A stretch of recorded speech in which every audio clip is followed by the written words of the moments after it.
Bonjour, aujourd'hui nous allons déterminer le signe de la fonction polynôme du second degré suivante, f de x égale x au carré moins 4x plus 4. Quand le professeur demande de déterminer le signe d'une fonction polynôme du second degré, il attend que vous utilisiez le théorème du cours. Ça n'empêche pas de conjecturer graphiquement auparavant le résultat. Comment fait-on? Eh bien, on trace la courbe de quoi? Eh bien, de la fonction f de x égale x au carré moins 4x plus 4. Et puis après, on parcourt la courbe et on voit que c'est positif, positif, positif, positif, positif. Là, ça touche l'axe des abscisses, donc c'est 0. Positif, positif. Voilà, on a conjecturé le résultat. f de x égale x au carré moins 4x plus 4 est positif et s'annule pour x égale 2.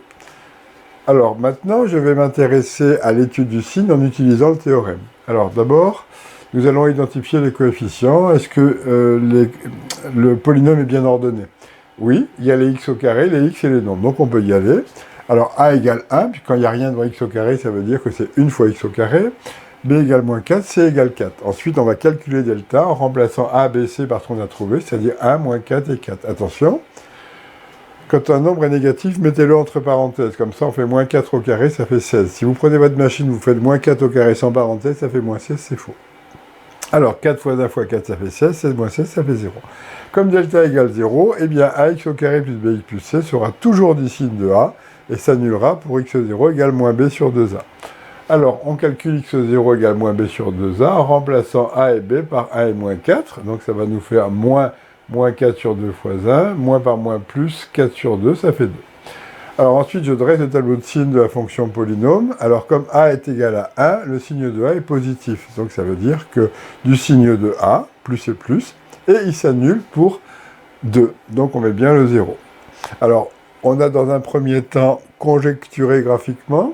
Ensuite, on a utilisé le théorème. Et maintenant, il ne reste plus qu'à vérifier à l'aide de GeoGebra. Donc, par exemple, on peut se demander quand est-ce que c'est de signe plus. Alors, quand est-ce que x au carré moins 4x plus 4 est positif? Donc, on saisit sur la première ligne l'inéquation. Ensuite, on va cliquer sur x égale et voilà ce qu'on obtient. On obtient donc que c'est positif quand x est plus petit que 2, quand x est plus grand que 2. Et c'est bien ce qu'on a obtenu. Hein. Quand x est plus petit que 2, c'est positif.